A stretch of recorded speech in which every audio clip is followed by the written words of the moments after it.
Hi, here is Liprandi. This is a quick review of Stinkor, Evil Master of Odors, produced by Mattel back in 1985. He was part of the vintage Masters of the Universe toy line. Or we might say Masters of Saving Money, because this is a nice example of how Mattel was able to introduce new characters without actually bringing anything new in the toy line.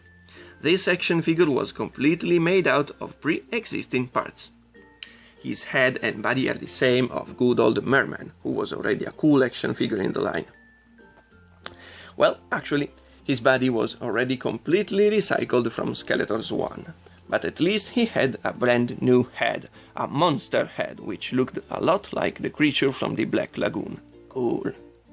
And then in 1985 someone at Mattel thought that maybe with a little bit of imagination this head could also look like a cat or a skunk. Oh yes, a skunk!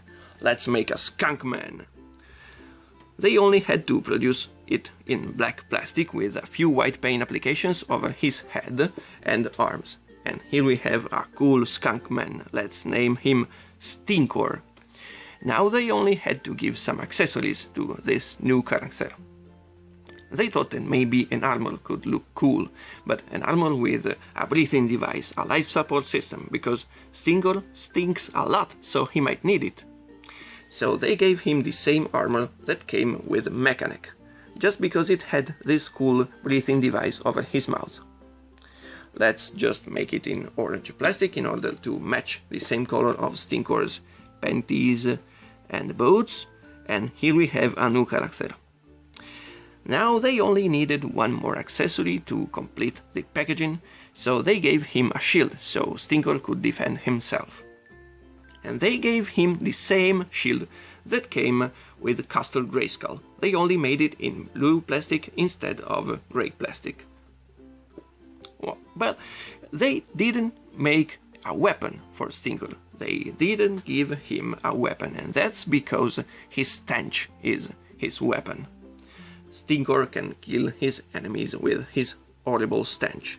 And in order to achieve this result, Mattel produced this action figure mixing patchouli oil with the black plastic. That's true. This action figure still stinks today, 31 years after his creation. Well, it was really cool. Back in 1985 when he came out, he was an extremely cheap toy to produce.